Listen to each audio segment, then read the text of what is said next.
guys, and welcome back to my channel, and happy 2023! So for my very first video of 2023, I'm going to go over all of the books that I read in 2022. And this year I ended up reading 42 books. So unfortunately I did not reach my goal of 50 books. You may remember if you watched my last video that I wanted to reach 50 books. I ended up reaching 42. That said, I still read 12 books in the month of December, so I really did a lot in December to kind of read as much as I could at the end, and I feel quite successful in that. I feel like I have good reading momentum going, and I really want to keep that up in the new year. A little bit on my new year goals. So for 2023, I'm looking to read 50 books. Again, I really want to reach that 50 book mark. I've clearly done the 40 book one. I've done that for the past couple of years, and this is the year I'm gonna reach 50 books. And then I also want to read 30 plays. So I did actually read 50 books this year, if you count plays, and at the end I'll quickly go over the plays that I read. But books alone, I've read 42. So let's get started with what I read. The first book I read is A Brief and Wondrous Life of Oscar Wilde. This book, I think, is a great way to start the new year. It is a historical fiction book. I finished it on the very first day of the year in 2022, so I no longer remember that much about it. But I do remember that it featured a lot of really traumatic things, but it dealt with them in a way that was so realistic that I really enjoyed it. It also uses footnotes in a really unique way, so I would recommend this book. I gave it a 4 out of 5 stars. Then I read Turtles All the Way Down by John Green. The only other John Green book I've read is The Fault in Our Stars, way back when it was popular in like 2014. And I really liked Turtles All the Way Down. I thought it was a great depiction of OCD. I actually liked it a lot better than The Fault in Our Stars. I wasn't the biggest fan of The Fault in Our Stars, and I gave Turtles All the Way Down a 4 out of 5 stars. Then I read The Seven Husbands of Evelyn Hugo by Taylor Jenkins Reid. This is actually the only book by Taylor Jenkins Reid that I have read. I know Malibu Rising is huge, but I've only read The Seven Husbands of Evelyn Hugo because I got it as a Christmas gift last year, or in 2021, I should say, and I was so surprised by how much I liked this book because I was kind of convinced I was going to hate it due to its large popularity, and it got 4.5 out of 5 stars for me. Then I reread The Wednesday Wars by Gary D. Schmidt. This is a middle grade fiction book about the Vietnam War and Shakespeare and religion and teacher-student relationships. I don't know, it's this great conglomeration of what it means to grow up.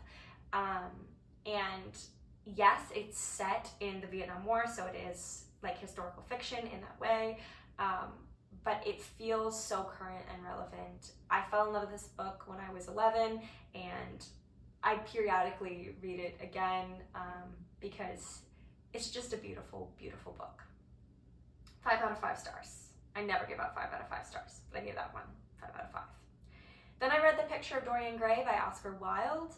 I gave it 3.5 out of 5 stars at the time. To me, the value of the book is in its artistry and in its ability to make you think after you finish the book. The actual reading of the book is not necessarily an enjoyable experience. I think it's more an impressive experience. You're impressed by the beauty and dexterity with which Oscar Wilde can wield the English language. You are not necessarily enjoying the book like I would say you would enjoy a thriller. So I gave it 3.5 out of 5 stars, but it's one that I constantly come back to and will definitely reread. Then I read How to Read Literature Like a Professor by Thomas C. Foster. This is a nonfiction book that I think is great if you're in high school and you're looking to improve your essays and improve your ability to read. Personally, I didn't find a lot of the material useful. I just found that it was labeling a lot of things that I already did in my reading. Mind you, I read this before my last semester of college, so at this point I feel like I should be able to label and understand a lot of the things that Foster describes. But if you're in high school and you're looking to improve your reading and writing capabilities, this is definitely a great book. I gave it 2.5 out of 5 stars. Then I read Harry Potter and the Sorcerer's Stone by J.K. Rowling. The whole series gets like a 4 out of 5 for me. Then I read Eating Animals by Jonathan Safran Foer. This was one of my favorites earlier on in the year. It got 4 out of 5 stars for me. Fantastic book. I'm a vegetarian. This book will make you want to be vegetarian. It's wonderful. Then I read Harry Potter and the Chamber of Secrets, which I actually gave 4.5 out of 5 stars. I thought it was really good this time around. I've read that series so many times. I usually read it every year. Then I read A Tree Grows in Brooklyn by Betty Smith. I also really liked this book. I gave it 4 out of 5 stars. I almost never give books 5 out of 5 stars. You're going to notice that. But I gave this one 4 out of 5 stars. A Tree Grows in Brooklyn is a depiction of a young girl as she grows up in Brooklyn, in poverty largely. And it really, for me, because I love New York City and I love learning about the environment, I enjoyed that part. But then I also just enjoyed the strength of the narrator. Then I read Olga Dies Dreaming. I gave it 3.5 out of 5 stars. I honestly don't really remember that much about this book. I read it for a book club and I thought it was fine, but nothing incredibly special. It's good in terms of representation and diversity, so I appreciated that aspect of it, but the actual book itself I don't think did anything new for me. Then I read Harry Potter and the Prisoner of Azkaban. That one also gets a 4.5 out of 5 stars for me. Then I read Respect for Acting by Uta Hagen. This gets a 3 out of 5 for me. I really like Uta Hagen. Of all of the acting practicums, hers is my favorite. And I thought her book was decent, but she over-explained some things and once in a while was a bit hypocritical in her writing. She would tell you to do something and then contradict it, not too much later. And she would try to explain that what she was doing wasn't a contradiction, but it essentially was a contradiction. Then I read Blended by Sharon M. Draper. This is a middle grade fiction book. When I was really young, I loved Out of My Mind by Sharon Draper, so when I saw Blended, I was like, ooh, I want to read this book. It is a fantastic depiction of race for middle schoolers. So if you know a middle schooler, a sibling, if you are a middle schooler, you should read Blended by Sharon M. Draper. It is really, really great. I gave it 3 out of 5 stars just because I'm obviously an adult. It's not really meant for me. Had I been 11, I would probably give it 4.5 out of 5 stars. Then I read a short story called Bear by Marianne Engel. I love this book. Just a warning, there's serious bestiality in this book. It is a main plot point. It's highly controversial. It's twisted in that way. However, it is a symbol for a larger theme, and the themes of the book are fantastic, and the writing is fantastic, and the main character is actually really lovable. So it changes your ideas on a lot of things. It changes the way in which you look through the world, or at least it did that for me, and for that it gets 5 out of 5 stars, and I would also read this book again and again. Then I read The Secret History by Donna Tartt. I originally gave this 4 out of 5 stars. I think I would maybe bump it up to 4.5 out of 5 stars. The Secret History is one of the best books I read in 2022. I really want to own it for myself because I just read a small copy of it. It is a long book, and one of the things that I find a bit irritating is the chapters are really long. I don't mind 20-page chapters, but these chapters are legitimately 50 pages, and the writing is very small, so it's a thick book, and when you have those long chapters, it doesn't feel like you're hitting a lot of benchmarks. But what I do like about the book is there's 3 big spoilers, and they all kind of happen, so it's not like you're waiting till the end of the book for something horrible to be revealed. You get these horrible reveals throughout. It is twisted, it's literary, it's lyrical, beautiful writing, interesting themes, wonderful topics to explore, the dark academia staple, The Secret History. What more do I have to say? Then I read Last Night at the Telegraph Club by Belinda Lowe. This book is a historical fiction and a romance. It takes place in San Francisco, which is a city that I love, so I loved that aspect of it. It features a gay romance, which I also love, or specifically a lesbian romance. It's a kind of a gay awakening. All of this stuff is good for me. I gave it 3.5 out of 5 stars. I'm not the biggest romance reader, but I do tend to like LGBTQ plus romances more than I like just plain old straight romances, just because I feel like straight romances are I'm bored. So I really liked this one, but I felt like the ending was like a little bit rushed. Like it was like everything went to shit and then everything got resolved, and it was just kind of like, whoa, this is wrapping up too quickly. I felt like they could have spent more time on that and less time on like the exposition. So 3.5 out of 5. Then I read Instructions for Dancing by Nicola Yoon. I didn't really like this book. I got it as a book of the month book like in 2021 when I had a book of the month subscription before I realized that I was getting too many books. And I gave it a 2 out of 5 stars. It's just like a typical romance. It's sort of like enemies to lovers, I think. Listen, I remember so little about it, and I just really didn't like it. Una Out of Order is the next book I read by Margarita Montemor. This book is one of those books where great idea, poor execution. It wasn't thought out well enough for me to believe it, so I had to constantly like suspend my disbelief and forcibly do so. So for that reason, it gets 3 out of 5 stars. I read My Year of Rest and Relaxation by Otessa Moshfegh. I just totally messed up her name. I'm so sorry, girl. This book got a 2.5 out of 5 stars for me. It's not because it's a bad book though, it's because it's not meant to be an enjoyable read. It's supposed to be a real read, and this book was definitely real. Fascinating for exploring themes of depression, loss, confusion, aimlessness. However, don't read it if you're feeling that way. I read it when I was already feeling that way, and I think it made me feel worse. So just a warning, if you're feeling lost or aimless in your life, this is not the time to read My Year of Rest and Relaxation. It'll give you some bad ideas. Then I read Harry Potter and the Goblet of Fire. That got 4.5 out of 5. Harry Potter and the Order of the Phoenix also got a 4.5 out of 5. Then I read The Secret Garden by Frances Hodgson Burnett. This book is a middle grade fiction classic book. Warning, its treatment of race is terrible. It's an old book, right? But that doesn't mean that I'm not going to mention it because it's still bad. The book and the garden and the landscape, beautiful, utterly wonderful. I think Frances Hodgson Burnett is an amazing writer. I gave it 4 out of 5 stars. Then I read Harry Potter and the Half-Blood Prince, 4 out of 5 stars. That's my least favorite one. Then I read Harry Potter and the Deathly Hallows, 4.5 out of 5 stars. Then I read Hamlet Globe to Globe by Dominique Dromgoole. This book is so good.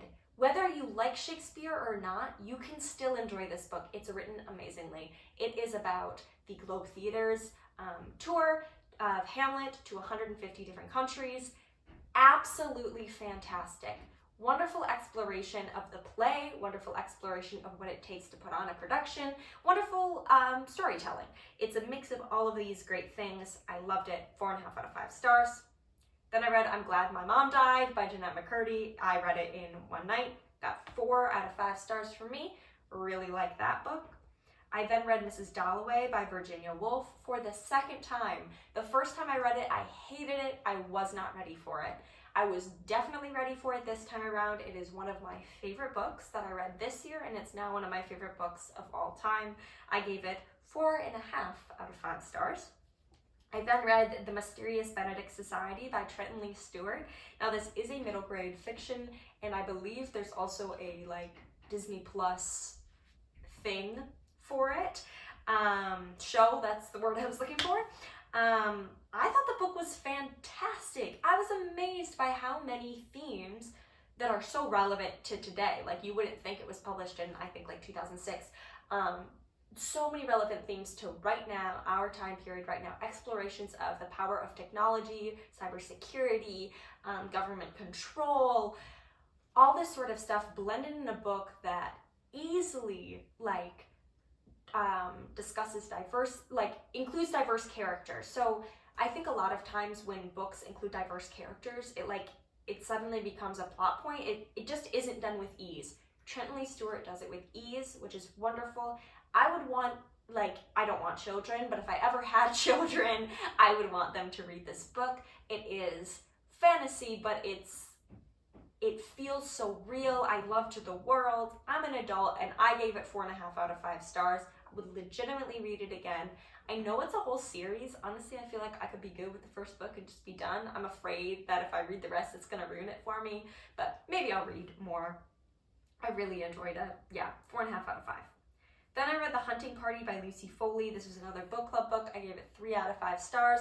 I thought it was fine. I guessed a lot of the outcomes. I was pretty sure I knew who did it very early on. It was fine. I'm not really a huge mystery thriller person. Then I read The Hours by Michael Cunningham. This book was wonderful. However, I read it so close to Mrs. Dalloway, and also it was in, it was a book where it was like The Hours was on one side and Mrs. Dalloway was on the other, and they were combined in the same book. That is so difficult. And Michael Cunningham even acknowledges in his foreword that there's no way he's ever going to write as beautifully and lyrically as Virginia Woolf. And unfortunately for him, that's true. The book was fantastic. The Hours movie is one of my favorite movies of all time. It's literally my second favorite movie, only second to Pride and Prejudice with Keira Knightley. But unfortunately, when you read Mrs. Dalloway and then you read Michael Cunningham, sometimes you can just feel that he's trying to be as lyrical as her, and he can't be. It's Virginia Woolf. Who could be? I gave The Hours 3.5 out of 5 stars. I did really enjoy it. I thought it was good. I thought it was great even, but it was a detriment that I read Mrs. Dalloway so close to reading The Hours.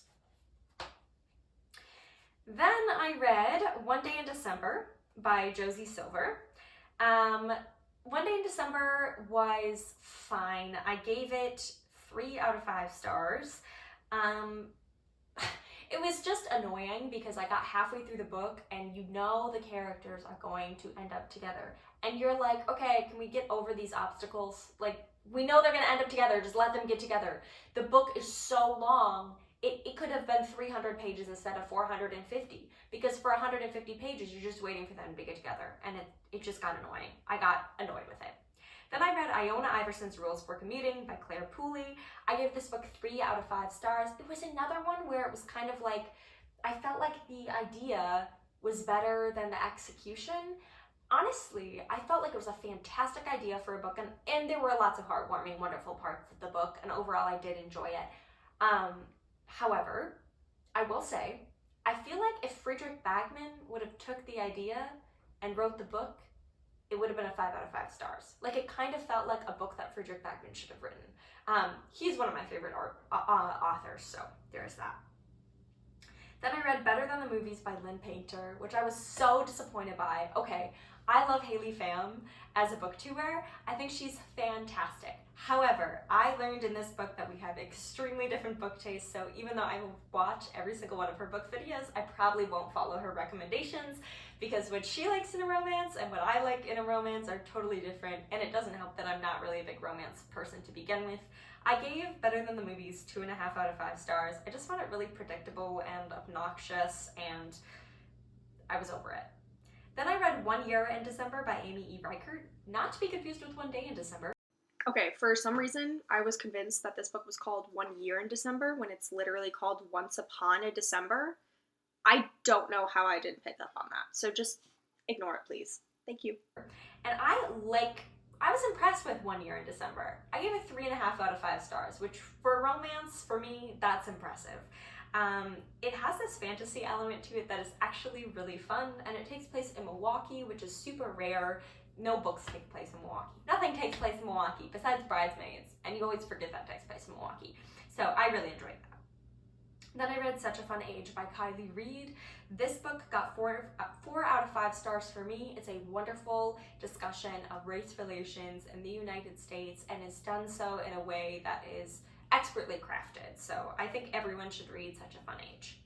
Then I read From the Mixed Up Files of Mrs. Basil Lee Frankweiler by E.L. Koningsberg. I give this book 5 out of 5 stars. This is one of my favorite books from when I was little. It made me want to run away to the Metropolitan Museum of Art, and it still made me want to run away to the Metropolitan Museum of Art reading it all these years later. I loved it.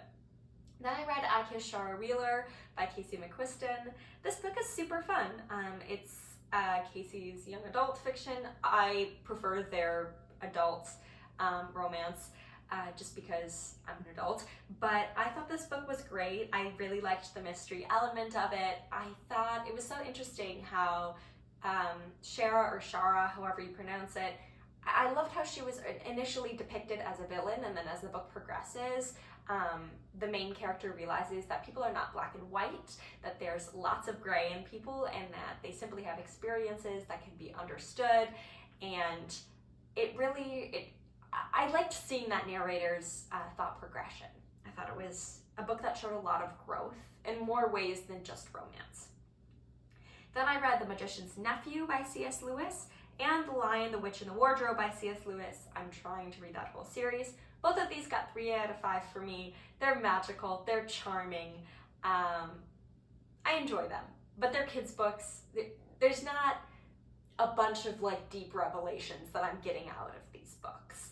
I do wonder what I would have thought of them as a little kid.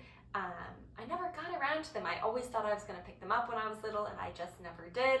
I was kind of on that Harry Potter train, but I'm glad I'm reading them now. They are very charming. Only 3 left, guys. I then read There's Something About Mary by Cody Hall. I read Nick and Nora's Christmas Playlist like last year, so I felt obligated to read There's Something About Mary. They're sort of a series. Not really, like you can totally read them standalone, but the characters cross over.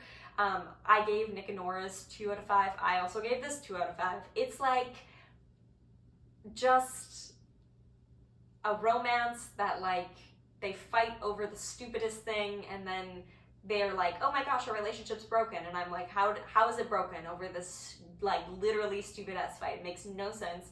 And then there's sex. So if you like smutty holiday romance, Cody Hall is for you. Then I read Before the Coffee Gets Cold, and I'm not even going to try to pronounce the author's name. I gave it 3 out of 5 stars.